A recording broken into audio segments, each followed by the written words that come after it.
présentation que vous m'avez demandé sur la rectocolite hémorragique, avec un peu les données récentes. Première donnée, il y a moins de chirurgie, et c'est une bonne nouvelle, parce que si on peut éviter la chirurgie dans la rectocolite hémorragique, c'est une bonne nouvelle.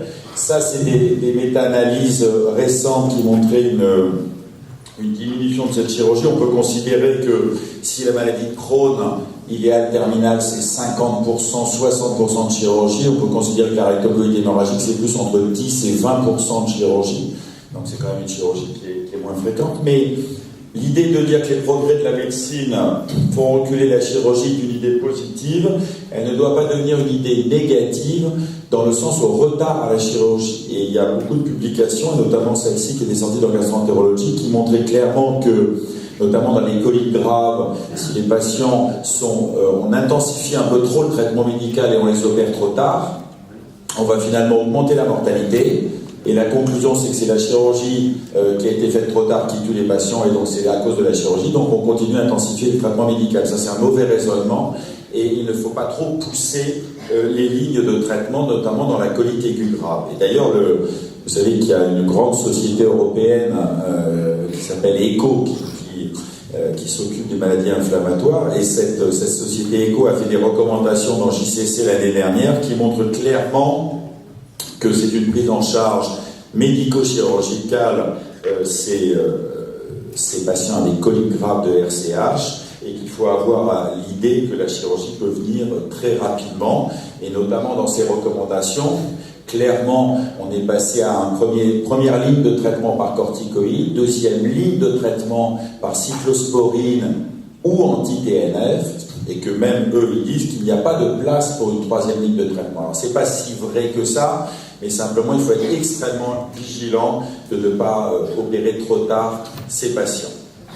Et finalement, si on a une politique extrêmement agressive, ça c'est une publication qu'on avait fait il y a longtemps, on a vu une mortalité extrêmement faible de ces colites aiguës graves si elles étaient opérées à temps. Évidemment, dans l'autre sens, il ne faut pas non plus les opérer trop tôt, et il faut tenter le traitement médical. L'autre chose où la chirurgie est peut-être un peu moins indiquée grâce au progrès du traitement médical, mais il ne faut pas perdre de vue qu'il y a des bonnes indications du traitement chirurgical, c'est notamment vous voyez sur le cliché de gauche, ces sténoses, et dans la rectocolite hémorragique, les sténoses, il faut être extrêmement vigilant, comme vous le savez, du fait du risque de cancer, et du fait aussi du risque d'impossibilité de surveiller le côlon d'amont. Et donc ça, chez des gens qui ont plus de 12 ans d'évolution d'une colite, et où, par exemple, qui ont une cholangite sclérosante qui augmente le risque de cancer, il faut être extrêmement vigilant. Et puis sur ces clichés de droite, les patients qui ont un microrectum, comme c'est diagnostiqué ici, avec des colites, des microtubes coliques, avec un résultat fonctionnel très mauvais, une qualité de vie très mauvaise, il faut se poser la question aussi du traitement chirurgical, même s'ils sont peu symptomatiques par ailleurs. En fait, la dernière chose où le débat de la chirurgie est très important et souvent discuté, c'est la dysplasie et le cancer.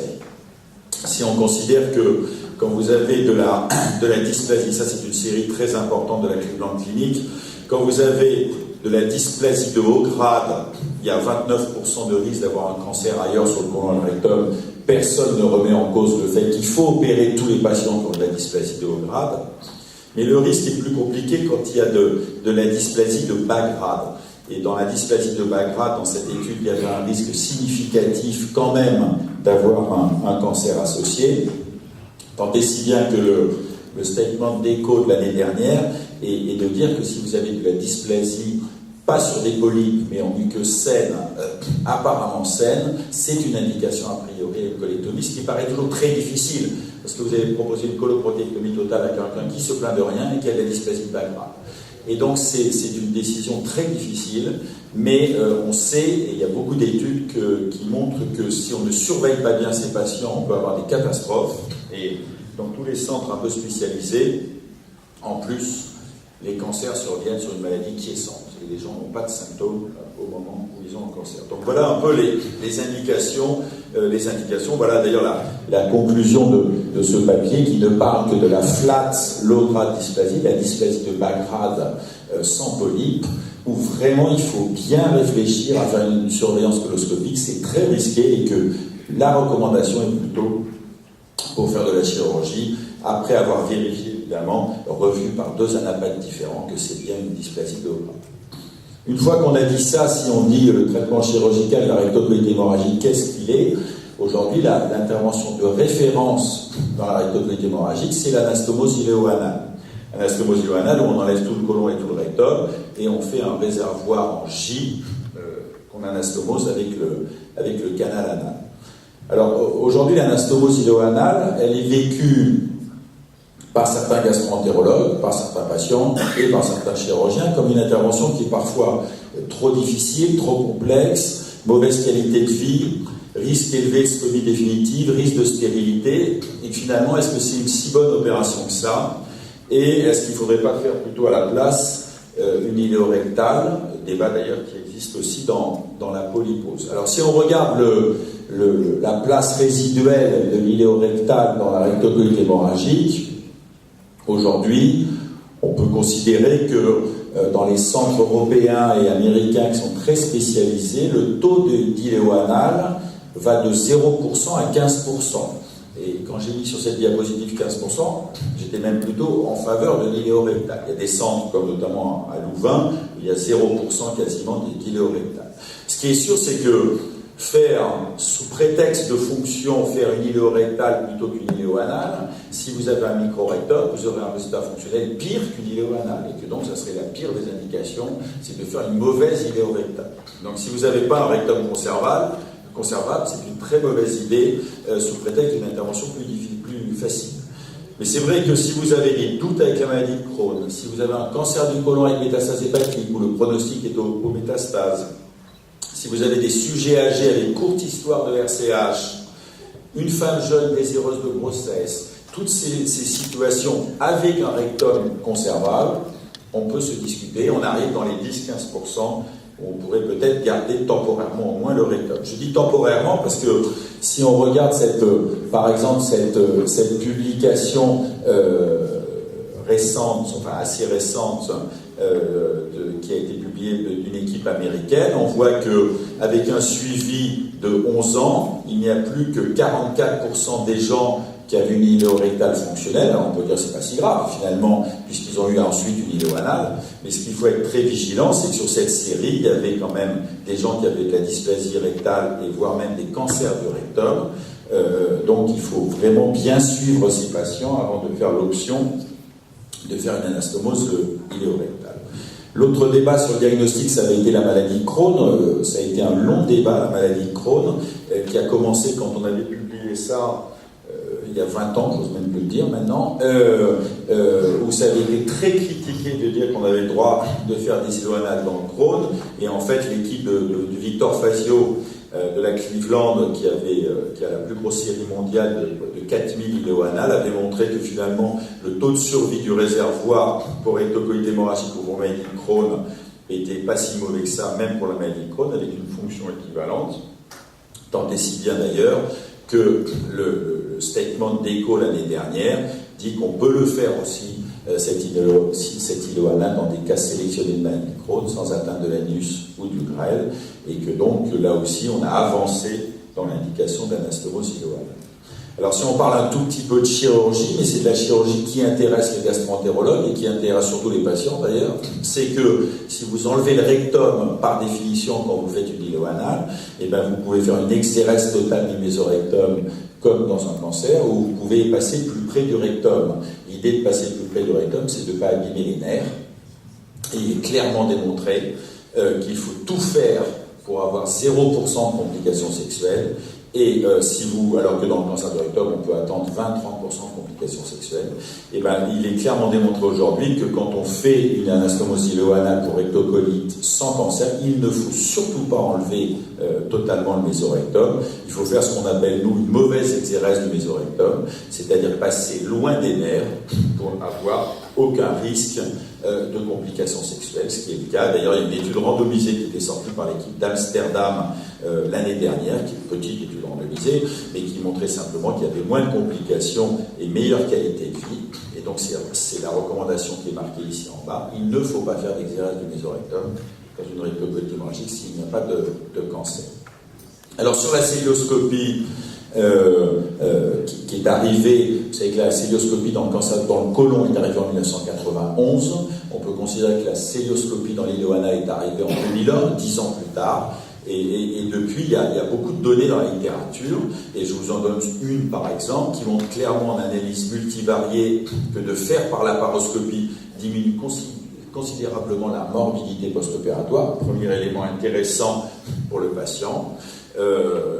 Simplement, quand on décide de faire cette anastomose iléoanale, il faut se mettre dans des conditions les plus favorables pour éviter cette morbidité, parce que ça reste quand même un souci important. Pour éviter les complications post-opératoires, il faut mettre une stomie temporaire, consensus. Il faut donc opérer par laparoscopie. Il faut des équipes entraînées. Et vous savez que dans la chirurgie digestive, de plus en plus, les centres à haut volume sont mieux que les centres à bas volume pour beaucoup de pathologies. C'est d'ailleurs un statement d'écho pour l'iléoanal. De faire au moins 10 réservoirs par an. Et puis vous savez qu'il y a 2 médicaments qui font mauvais ménage avec la chirurgie, c'est les corticoïdes et les anti-TNF, et que donc il faut essayer de sevrer les patients si c'est possible de ces médicaments. Et si ce n'est pas possible, au lieu de faire une iléoanale en 2 temps, c'est-à-dire iléoanale, stomie, puis fermeture de stomie, et bien commencer par colectomie subtotale, arrêter les médicaments, puis iléoanale, puis fermeture de stomie. Et ça, c'est ce qu'on appelle l'anastomose iléoanale en 3 temps. Et on a repris cette année, on publie cette année notre expérience des iléoanales pour rectocolite à l'hôpital Beaujon, où on voit que finalement la moitié des patients ont une iléoanale en 3 temps. Donc c'est pas un crime de faire une iléoanale en 3 temps si c'est pour éviter les soucis. Et vous voyez que la morbidité des 2 temps ou des 3 temps est strictement équivalente. La dernière chose qui avait aussi fait beaucoup parler le Landerneau gastro-entérologique, c'était la publication d'Olsen dans Gastro-entérologie qui disait, de manière très schématique, quand on fait une iléoanale, la femme va être stérile et n'aura pas d'enfant. Cette étude de population d'Olsen était basée sur des iléoanales par laparotomie et montrait globalement que quand vous attendez d'avoir un enfant, que vous ne prenez pas de contraception, vous avez un taux de grossesse d'environ 90 à 95%, et l'iléoanale par laparotomie effondrait ce taux à 40%. Et donc, tant et si bien qu'on s'est dit, oh là là, il faut arrêter de faire des iléoanales, parce que c'est quand même un vrai problème chez la femme jeune, ce qui était tout à fait louable. En fait, on a montré avec l'équipe de Marseille de Stéphane Berda que ce n'est plus vrai grâce à la laparoscopie. Et cette publication qu'on a faite début 2013 est arrivée 2 mois après une autre publication dans la même revue publiée par Amsterdam et par Louvain qui montre exactement la même chose. C'est les 2 seules publications dans la littérature là-dessus qui montrent que quand vous faites une iléoanale par célioscopie, vous avez une fertilité de 90% à 3 ans qui est strictement équivalente au groupe contrôle. Et nous, le groupe contrôle, c'était les appendicites sous célioscopie. Donc ça veut dire qu'aujourd'hui, non seulement on peut, mais on doit faire l'anastomose iléoanale pour ectocoïde par laparoscopie. Et c'est d'ailleurs la recommandation de l'année dernière qui montre qu'on va diminuer les adhérences, on va diminuer en plus le risque d'occlusion surbrine, on va diminuer le risque d'infertilité et on va améliorer le résultat post-opératoire. Donc tout ça plaide aujourd'hui pour dire qu'il ne faut plus faire par laparotomie cette intervention. Alors si on veut juste pour conclure avoir quelques données à long terme, qu'est-ce que c'est qu'une anastomose iléoanale, la réalité d'une anastomose iléoanale, autant prendre l'équipe qui en fait le plus, même s'ils ne font pas beaucoup par laparoscopie, donc on peut peut-être même encore un peu améliorer ces résultats. On peut dire qu'il y a en gros 10% des gens qui vont faire des sepsis post-opératoires, des abcès pelviens, des fistules, ce qui justifie d'ailleurs l'iléostomie temporaire. On va dire qu'il y a environ 30% des gens qui font des pushites, vous savez, l'inflammation du réservoir, l'infection du réservoir qui peut être très embêtant à traiter, puis il y a 15% de bushite chronique. Et si vous donnez l'information au patient la plus importante, c'est est-ce qu'il y a un risque d'échec total et que finalement le patient se retrouve en iléostomie définitive, et bien dans l'expérience de Victor Fazio, c'est 5%, c'est un peu l'expérience de tous les centres un peu spécialisés. Quel est le résultat de la fonction aussi, qui est évidemment essentiel à donner aux patients? Et ben c'est ce que moi j'ai dit aux patients, c'est 5 selles par jour avec 0 à 1 selle la nuit. Voilà en gros le résultat. Et la dernière chose qui est importante, c'est y a-t-il des restrictions sexuelles, familiales, professionnelles à avoir cette intervention? Et en fait, je trouve que cette étude est assez intéressante. Et grosso modo, moi, ce que je dis à mes patients, c'est qu'il y a 10 à 15% des gens qui vont être gênés sur le plan familial, sexuel ou professionnel. Ça veut dire qu'il y a 85% qui ne le sont pas, mais c'est la réalité. Et même si les chiffres de dire « heureusement que je suis opéré » sont très favorables, il y a 10 à 15% des gens qui ne sont pas très contents. C'est-à-dire qu'ils vont avoir 8 scènes par jour. Par exemple, ils sont dans cette salle, ils vont devoir partir très vite pour aller aux toilettes. Voilà la réalité qui gêne surtout 10 à 15% des patients. En fait, ce qui est très important, c'est le service après-vente. Je crois qu'un anastomosie iléo-anal doit avoir un service après-vente de qualité, notamment pour le transit intestinal accéléré. Il faut de la patience. Le résultat, 1 mois après la fermeture de stomie, va être très mauvais. Et le résultat à 3 mois sera meilleur qu'à 1 mois et moins bon qu'à 6 mois. C'est-à-dire que c'est une progression, une amélioration du résultat fonctionnel. Il faut de la patience, il faut expliquer aux patients. Il faut quelques conseils hygiéno-diététiques d'aliments, notamment la salade, les tomates, de temps en temps ils n'aiment pas beaucoup, de la pommade sur les fesses pour limiter l'irritation, l'imodium qui est souvent utilisé. Voilà, il y a des petits moyens qui améliorent la vie des gens. Il faut faire des touchés rectaux pour voir s'il y a une sténose anastomotique, parce que ça altère aussi le résultat fonctionnel. Bref, il ne faut pas les laisser tout seuls dans la nature. Enfin, une des questions, la dernière question qui est de dire, faut-il surveiller des iléo-anales pour rectocolite hémorragique? Je parle sur le plan endoscopique. La réponse est non, il ne faut pas surveiller des rectocolites hémorragiques après iléo-anal, sauf s'il y avait de la dysplasie ou du cancer sur la pièce opératoire. Et cette publication de gastroentérologie est très bien car elle explique le risque réel. Et vous voyez par exemple que le risque d'avoir, c'est à 20 ans, c'est pas des mois mais c'est des années, le risque d'avoir un cancer sur le réservoir ou sur l'anastomose, il est de 2% à 20 ans, il est très très faible, mais il n'existe le risque de dysplasie ou de cancer que s'il y avait quelque chose sur la pièce opératoire.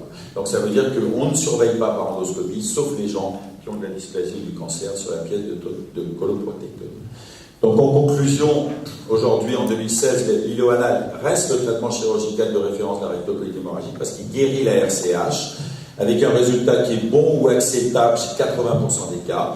La qualité de vie, ça a été démontré, meilleure qu'avant l'intervention parce que c'est des patients qui arrivent un peu en fin d'histoire médicale. Très important, elle prévient le cancer avec une mortalité opératoire qui est nulle. Elle est particulièrement indiquée en cas de colite aiguë grave, résistante au traitement médical. Attention à ne pas trop retarder l'intervention chirurgicale. Elle est aussi indiquée dans la RCH chronique réfractaire, notamment s'il y a un microrectum et une microcolie, parce que là, il y a un très mauvais résultat de qualité de vie chez ces patients-là. Et elle est particulièrement indiquée en cas de dysplasie ou de cancer. Faire très attention aux gens qui ont des antécédents familiaux de cancer. Faire très attention aux gens qui ont une cholangite sclérosante associée, puisqu'on sait que ça augmente considérablement le risque. Enfin, les résultats de l'anastomosie iléo-anale sont meilleurs si on fait une iléostomie de protection, sont meilleurs si on opère par laparoscopie, et sont meilleurs si c'est par une équipe entraînée, et que probablement, quand d'autres pathologies, ces gens vont être référés dans des centres un peu avec des RCP wiki pour avoir aussi un suivi post-opératoire de qualité médico-chirurgicale pour améliorer le résultat pour le patient. Je vous remercie.